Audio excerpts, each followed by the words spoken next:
ಇವತ್ತಿನ ದಿನ ಮುದ್ದೆ ಜೊತೆಗೆ ಪರ್ಫೆಕ್ಟಾಗಿ ಹೊಂದ್ಕೊಳ್ಳೋಂಥ ಸೂಪರ್ ಟೇಸ್ಟಿಯಾಗಿರುವಂಥ ಒಂದು ಮೊಟ್ಟೆ ಸಾರು ಹೇಗೆ ಮಾಡೋದು ಅಂತ ತೋರಿಸ್ತಾ ಇದ್ದೀನಿ. ಮುದ್ದೆ ಜೊತೆಗೆ ಮಾತ್ರ ಅಲ್ಲ, ಜೋಳದ ರೊಟ್ಟಿ, ಚಪಾತಿ, ರೈಸ್ಗೂ ಕೂಡ ತುಂಬ ಚೆನ್ನಾಗಿ ಸೂಟ್ ಆಗುತ್ತೆ. ಬನ್ನಿ ಹೇಗೆ ಮಾಡೋದು ನೋಡೋಣ. ನಾನಿಲ್ಲಿ ಒಂದು 7ರಿಂದ 8 ಮೊಟ್ಟೆನ ಬೇಯಿಸ್ಕೊಂಡು ಸಿಪ್ಪೆ ತೆಗೆದು ಇಟ್ಕೊಂಡಿದ್ದೀನಿ. ಈ ಥರ ಕಟ್ ಮಾರ್ಕನ್ನು ಕೊಟ್ಕೊಳ್ತಾ ಇದ್ದೀನಿ. ಈ ಥರ ಕಟ್ ಮಾಡೋದ್ರಿಂದ ಮಸಾಲೆ ಏನು ಹಾಕಿದ್ದೀವಲ್ಲ, ನಾವು ಮಸಾಲೆಗೆ ಚೆನ್ನಾಗಿ ಹಿಡ್ಕೊಳ್ಳುತ್ತೆ ಮೊಟ್ಟೆ. ಟೇಸ್ಟು ತಿನ್ನೋವಾಗ ಸಪ್ಪೆ ಅಂತ ಅನಿಸಲ್ಲ. ಹಾಗೆ ಇದೇ ಥರ ಎಲ್ಲವನ್ನು ಕಟ್ ಮಾಡಿ ಇಟ್ಕೊಂಡಿದ್ದೀನಿ. ಇವಾಗ ಒಂದು ಕಡಾಯಿ ಬಿಸಿ ಇಟ್ಕೊಂಡಿದ್ದೀನಿ. ಒಂದು ಸ್ಪೂನ್ ಆಗೋಷ್ಟು ಎಣ್ಣೆ ಹಾಕ್ಕೊಂಡು ಇದಕ್ಕೆ ಅರಿಶಿನ ಪುಡಿ ಮತ್ತು ಅಚ್ಕಾರದ ಪುಡಿ ಹಾಕ್ಕೊಳ್ತಾ ಇದ್ದೀನಿ. ಮೊದಲಿಗೆ ಮೊಟ್ಟೆಯನ್ನು ಜಸ್ಟು ಮಸಾಲೆ ಜೊತೆಗೆ ಫ್ರೈ ಮಾಡ್ಕೊಳ್ಳೋಣ. ಸ್ವಲ್ಪ ಉಪ್ಪು ಕೂಡ ಹಾಕ್ಕೊಂಡು ಇದನ್ನು ಚೆನ್ನಾಗಿ ಫ್ರೈ ಮಾಡ್ಕೋಬೇಕು. ಈ ಒಂದು ಕೋಟಿಂಗ್ ಏನಿದೆ ನೋಡಿ, ಮೇಲ್ಗಡೆ ಮೊಟ್ಟೆ ಮೇಲ್ಗಡೆ ಅಚ್ಕಾರದ ಪುಡಿ ಆಗಿರ್ಬೋದು, ಉಪ್ಪು ಖಾರ ಎಲ್ಲ ಹಿಡ್ಕೊಳ್ಳುತ್ತೆ ಚೆನ್ನಾಗಿ. ಆವಾಗ ಸಪ್ಪೆ ಸಪ್ಪೆ ಅಂತ ಅನಿಸಲ್ಲ. ಬೇಕಿದ್ರೆ ಗರಂ ಮಸಾಲ ಕೂಡ ಹಾಕೋಬೋದು. ಇಷ್ಟು ಒಂದು ಸತಿ ಚೆನ್ನಾಗಿ ಒಂದು ಕೋಟ್ ಮಾಡಿಕೊಂಡು ಇದನ್ನು ನಾನಿಲ್ಲಿ ತೆಗೆದು ಇಟ್ಕೊಳ್ತಾ ಇದ್ದೀನಿ ಒಂದು ಬೇರೆ ಪ್ಲೇಟ್ಗೆ. ಇಷ್ಟಾದರೆ ಸಾಕು. ಇವಾಗ ಮಸಾಲೆಗೆ ರೆಡಿ ಮಾಡ್ಕೊಳ್ಳೋಣ. ಮಸಾಲೆಗೆ ನಾನಿಲ್ಲಿ 1 ಇಂಚಿನಷ್ಟು ಚಕ್ಕೆ, ಒಂದು 4ರಿಂದ 5 ಲವಂಗ ತೊಗೊಂಡಿದ್ದೀನಿ. ಹಾಗೆ 1 ಟೀ ಸ್ಪೂನ್ ಆಗೋಷ್ಟು ಮೆಣಸು ಕಾಳು, ಹಾಗೆ ಒಣ ಕೊಬ್ಬರಿ ತೊಗೊಂಡಿದ್ದೀನಿ. ಒಂದು ಅರ್ಧ ಬಟ್ಲಾಗೋಷ್ಟು ಒಣ ಕೊಬ್ಬರಿ ತೊಗೊಂಡಿದ್ದೀನಿ. ಬೇಕಿದ್ರೆ ಹಸಿ ತೆಂಗಿನಕಾಯಿ ಕೂಡ ಹಾಕೋಬೋದು.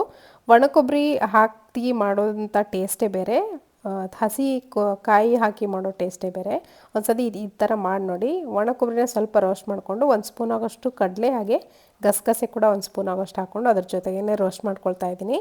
ಬೇಕಿದ್ರೆ ಎಣ್ಣೆ ಹಾಕ್ಕೊಂಡು ಮಾಡ್ಕೋಬೋದು, ಹಾಗೆ ಡ್ರೈ ರೋಸ್ಟ್ ಕೂಡ ಮಾಡ್ಕೋಬೋದು. ನಾನು ಒಂದು 2 ಹನಿ ಎಣ್ಣೆ ಹಾಕ್ಕೊಂಡು ಮಾಡ್ಕೊಳ್ತಾ ಇದ್ದೀನಿ. ಫ್ರೈ ಮಾಡ್ಕೊಂಡು ಇದನ್ನು ತೆಗೆದಿಟ್ಕೊಳ್ತೀನಿ. ಇವಾಗ ಒಂದು ಮಿಕ್ಸರ್ ಜಾರ್ಗೆ 1 ಟೊಮೆಟೊ ಹಾಗೆ 1 ಈರುಳ್ಳಿನ ಉದ್ದುದ್ದಕ್ಕೆ ಕಟ್ ಮಾಡಿಕೊಂಡು ಇದನ್ನು ನುಣ್ಣಗೆ ರುಬ್ಕೋಬೇಕು. ಒಂದೊಂದೇ ತೊಗೋಬೇಕು. ಈರುಳ್ಳಿ ಆಗಲಿ ಟೊಮೆಟೊ ಆಗಲಿ, 1 ಈರುಳ್ಳಿ 1 ಟೊಮೆಟೊ. ನೀವು ಜಾಸ್ತಿ ಕ್ವಾಂಟಿಟಿಯಲ್ಲಿ ಮಾಡಿದ್ರೆ ಡಬಲ್ ಮಾಡ್ಕೊಳ್ಳಿ. ಇದನ್ನು ರುಬ್ಕೊಂಡು ಒಂದು ಬೇರೆ ಪಾತ್ರೆಗೆ ತೆಗೆದಿಟ್ಕೊಳ್ತಾ ಇದ್ದೀನಿ. ನೀವು ನೋಡ್ತಿರ್ಬೋದು. 2 ಮಸಾಲೆ ನೀವು 2 ಸರಿ ರುಬ್ಬೋದಕ್ಕಾಗಲಿಲ್ಲ ಅಂದರೆ ಎಲ್ಲವನ್ನೂ ಒಟ್ಟಿಗೆ ಹಾಕ್ಕೊಂಡು ರುಬ್ಬೋದು, ಏನು ತೊಂದರೆ ಇಲ್ಲ. ನಾನಿಲ್ಲಿ ಸ್ವಲ್ಪ ಬಿಸಿ ಇದ್ದಿದ್ದರಿಂದ ಸ್ವಲ್ಪ ತಣ್ಣಗಾಗಲಿ ಅಂಥೇಳಿ ಸಪ್ರೇಟಾಗಿ ರುಬ್ತಾ ಇದ್ದೀನಿ. ಈ ಕಾಯಿ ಮಸಾಲೆಯನ್ನು ಕೂಡ ನಾನಿಲ್ಲಿ ರುಬ್ಕೊಂಡಿದ್ದೀನಿ. ಇವಾಗ ಹೇಗೆ ಮಾಡೋದು ನೋಡೋಣ ಬನ್ನಿ. ತುಂಬ ಈಸಿ, ತುಂಬ ಟೇಸ್ಟಿಯಾಗಿರುತ್ತೆ ಮಾತ್ರ. ಅದೇ ಕಡಾಯಿಗೆ ನಾನಿಲ್ಲಿ ಒಂದು 2 ಸ್ಪೂನ್ ಆಗೋಷ್ಟು ಎಣ್ಣೆ ಹಾಕ್ಕೊಂಡು, ಎಣ್ಣೆ ಚೆನ್ನಾಗಿ ಕಾದಾದಮೇಲೆ ಒಂದು ಅರ್ಧದಷ್ಟು ಈರುಳ್ಳಿನ ಒಗ್ಗರಣೆಗೆ ಅಂತ ಹಾಕ್ಕೊಳ್ತಾ ಇದ್ದೀನಿ. ಒಗ್ಗರಣೆ ಹಾಕ್ಕೊಂಡು ಸ್ವಲ್ಪ ಹೊತ್ತು ಫ್ರೈ ಮಾಡ್ಕೋಬೇಕು.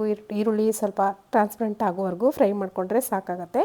ಇದಕ್ಕೆ ಫ್ರೆಶ್ ಆಗಿ ಮನೆಯಲ್ಲೇ ಮಾಡಿರುವಂಥ ಶುಂಠಿ ಬೆಳ್ಳುಳ್ಳಿ ಪೇಸ್ಟು 1 ಟೇಬಲ್ ಸ್ಪೂನ್ ಆಗೋಷ್ಟು ಹಾಕ್ಕೊಳ್ತಾ ಇದ್ದೀನಿ. ಹಾಕ್ಕೊಂಡು ಇದನ್ನು ಕೂಡ ಅಷ್ಟೇ ಹಸಿ ವಾಸನೆ ಎಲ್ಲ ಹೋಗೋವರೆಗೂ ಫ್ರೈ ಮಾಡ್ಕೋಬೇಕು. ಇದ್ರ ಜೊತೆಗೇ ನಾನಿಲ್ಲಿ ಅದೇ ಎಣ್ಣೆಯಲ್ಲಿ 1 ಟೀ ಸ್ಪೂನ್ ಆಗೋಷ್ಟು ಕಸೂರಿ ಮೇಥಿ ಕೂಡ ಹಾಕ್ಕೊಂಡು ಅದನ್ನು ಕೂಡ ಚೆನ್ನಾಗಿ ಫ್ರೈ ಮಾಡ್ಕೋಬೇಕು.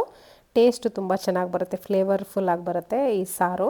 ನೀವು ತಿಳಿ ಸಾರು ಕೂಡ ಮಾಡ್ಕೋಬೋದು, ಅಥವಾ ಮೀಡಿಯಮ್ ಗಟ್ಟಿ ಸಾರು ಕೂಡ ಮಾಡ್ಕೋಬೋದು. ಇದರಲ್ಲಿ ನಾನಿಲ್ಲಿ ಎರಡೂ ಅಲ್ಲ, ತಿಳಿನೂ ಅಲ್ಲ ಜಾಸ್ತಿ ಗಟ್ಟಿನೂ ಅಲ್ಲ, ಆ ಥರ ಮಾಡ್ಕೊಳ್ತಾ ಇದ್ದೀನಿ. ಸ್ವಲ್ಪ ಹಸಿ ವಾಸನೆ ಹೋಗೋವರೆಗೂ ಫ್ರೈ ಮಾಡ್ಕೊಂಡಾದಮೇಲೆ 2 ಸ್ಪೂನ್ ಆಗೋಷ್ಟು ಅಚ್ಕಾರದ ಪುಡಿ, 1 ಸ್ಪೂನ್ ಆಗೋಷ್ಟು ಧನಿಯಾ ಪುಡಿನ ಹಾಕ್ಕೊಳ್ತಾ ಇದ್ದೀನಿ. ಹಾಕ್ಕೊಂಡು ಒಂದು ಸತಿ ಚೆನ್ನಾಗಿ ಮಿಕ್ಸ್ ಮಾಡ್ಕೋಬೇಕು. ಅದೇ ಎಣ್ಣೆಯಲ್ಲಿ ಒಂದು ಸತಿ ಫ್ರೈ ಮಾಡಿಕೊಂಡ್ರೆ ಸಾಕು, ಲೋ ಫ್ಲೇಮಲ್ಲಿ ಇಟ್ಕೊಂಡು. ಆ ಖಾರದ್ದು ಹಸಿ ವಾಸನೆ ಇರುತ್ತೆ, ಘಾಟದೆಲ್ಲ ಹೋಗೋವರೆಗೂ ಫ್ರೈ ಮಾಡಿಕೊಂಡು ನಾನು ಮಾಡಿ ರುಬ್ಬಿಟ್ಕೊಂಡಂಥ ಟೊಮೆಟೊ ಮತ್ತು ಈರುಳ್ಳಿ ಪೇಸ್ಟನ್ನು ಹಾಕ್ಕೊಂಡಿದ್ದೀನಿ. ಹಾಕ್ಕೊಂಡು ಅದನ್ನು ಕೂಡ ಚೆನ್ನಾಗಿ ಆ ಮಸಾಲೆ ಜೊತೆಗೆ ಮಿಕ್ಸ್ ಮಾಡ್ಕೊಳ್ತಾ ಫ್ರೈ ಮಾಡ್ಕೋಬೇಕು. ನಾನಿಲ್ಲಿ ಬೇರೆ ಯಾವುದು ಪೌಡ್ರ್ ಮಸಾಲಾನ ಬಳಸ್ತಾ ಇಲ್ಲ. ನಾನೇನು ತೋರಿಸಿದ್ನಲ್ಲ ವಡೆ ಮಸಾಲೆ ಹುರಿಯೋಕ್ಕೆ, ಅದನ್ನು ಮಾತ್ರ ನಾನಿಲ್ಲಿ ಬಳಸ್ತಾ ಇರೋದು. ಬೇರೆ ಯಾವುದು ಬೇಕಾಗಿಲ್ಲ. ಜಾಸ್ತಿ ಮಸಾಲೆ ಆದರೂ ಕೂಡ ಚೆನ್ನಾಗಿ ಬರಲ್ಲ ಮೊಟ್ಟೆ ಸಾರು.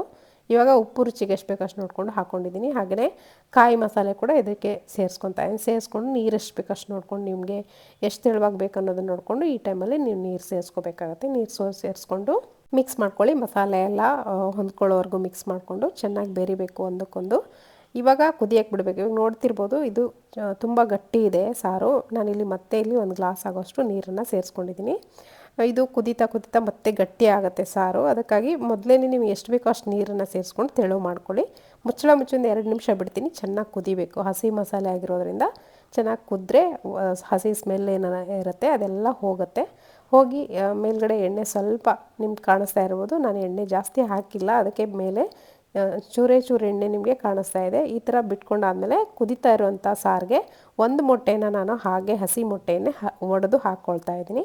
ಹಾಕ್ಕೊಂಡು ಇದನ್ನು ಚೆನ್ನಾಗಿ ಮಿಕ್ಸ್ ಮಾಡ್ಕೊಳ್ತಾ ಫ್ರೈ ಮಾಡೋಕ್ಕೆ ಬಿಡಬೇಕು. ಈ ಥರ ಮಾಡೋದ್ರಿಂದ ಒಂದು ಟೆಕ್ಸ್ಚರ್ನೇ ಇದೆ ನೋಡಿ, ಸಾಂಬಾರು ಟೆಕ್ಸ್ಚರು ಮುದ್ದೆಗಂತೂ ಸಖತ್ತಾಗಿರುತ್ತೆ. ಮುಚ್ಚಿ ಒಂದು 5 ನಿಮಿಷ ಬಿಡ್ತೀನಿ ಇದನ್ನು. ಅದು ಚೆನ್ನಾಗಿ ಕುದಿಬೇಕು. ನಾವು ಮೊಟ್ಟೆ ಹಾಕಿರ್ತೀವಲ್ಲ ಅದು ಕೂಡ ಚೆನ್ನಾಗಿ ಕುದಿಬೇಕು. ಈ ಥರ ಹಾಕೋದ್ರಿಂದ ಹಸಿ ವಾಸನೆ ಬರುತ್ತಾ ಅಂತ ನೀವು ಕೇಳ್ಬೋದು. ಖಂಡಿತ ಹಸಿ ವಾಸನೆ ಒಂಚೂರು ಬರಲ್ಲ, ತುಂಬ ಟೇಸ್ಟಿ ಆಗುತ್ತೆ. ಖಂಡಿತ ನೀವು ಮಾಡಿ ನೋಡಿ ಒಂದು ಸತಿ ಮನೆಯಲ್ಲಿ. ಚೆನ್ನಾಗಿ ಮೊಟ್ಟೆ ಸಾರೆಲ್ಲ ಕುದ್ಮೇಲೆ ಫೈನಲ್ ಆಗಿ ಇನ್ನೇನು ಗ್ಯಾಸ್ ಫ್ಲೇಮ್ನ ಆಫ್ ಮಾಡ್ಕೊತೀವಿ ಅನ್ನೋವಾಗ ಮೊಟ್ಟೆ ನಾವೇನು ಫ್ರೈ ಮಾಡಿ ಇಟ್ಕೊಂಡಿದ್ರೋ ಅದನ್ನು ಸೇರಿಸಿದ್ರೆ ಆಯಿತು. ಟೇಸ್ಟಿಯಾಗಿರುವಂಥ ರುಚಿಯಾಗಿರುವಂಥ ಘಮಘಮಿಸುವಂಥ ಮೊಟ್ಟೆ ಸಾರು ರೆಡಿ ಆಗುತ್ತೆ. ತುಂಬ ಟೇಸ್ಟಿಯಾಗಿರುತ್ತೆ. ಈ ಥರ ಮಾಡ್ಕೊಳ್ಳೋದ್ರಿಂದ ಥಿಕ್ನೆಸ್ ಏನಿದೆ ನೋಡಿ, ಒಂದು ಮೊಟ್ಟೆ ಹಾಕಿರ್ತೀವಲ್ಲ ಹಸಿ ಮೊಟ್ಟೆ, ಅದರಿಂದ ಥಿಕ್ನೆಸ್ ಬರುತ್ತಲ್ಲ, ಅದು ಒಂಥರ ಫ್ಲೇವರ್ ಚೆನ್ನಾಗಿರುತ್ತೆ. ನಾನಿಲ್ಲಿ ಇವತ್ತು ಮುದ್ದೆ ಜೊತೆಗೆ ಇದನ್ನು ಸರ್ವ್ ಮಾಡ್ಕೊಂಡಿದ್ದೀನಿ. ಸಖತ್ತಾಗಿರುತ್ತೆ. ಖಂಡಿತ ನೀವು ಕೂಡ ಈ ಮೆಥಡಲ್ಲಿ ಮೊಟ್ಟೆ ಸಾರನ್ನು ಮಾಡ್ಕೊಂಡು ನೋಡಿ, ನಿಮಗೆಲ್ಲರಿಗೂ ಇಷ್ಟ ಆಗುತ್ತೆ. ಸೊ ಇವತ್ತಿನ ಈ ರೆಸಿಪಿ ಇಷ್ಟ ಆಗಿದ್ರೆ ಒಂದು ಲೈಕ್ ಮಾಡೋದನ್ನು ಮರಿಬೇಡಿ. ಇದೇ ಥರ ಒಳ್ಳೊಳ್ಳೆ ರೆಸಿಪಿಗಳಿಗೋಸ್ಕರ ನಮ್ಮ ಚಾನಲ್ಗೆ ಸಬ್ಸ್ಕ್ರೈಬ್ ಮಾಡ್ಕೊಳ್ಳೋದನ್ನು ಮರಿಬೇಡಿ. ಫೇಸ್ಬುಕ್, ಇನ್ಸ್ಟಾಗ್ರಾಮಲ್ಲೂ ಕೂಡ ನಮ್ಮನ್ನು ಫಾಲೋ ಮಾಡಿ.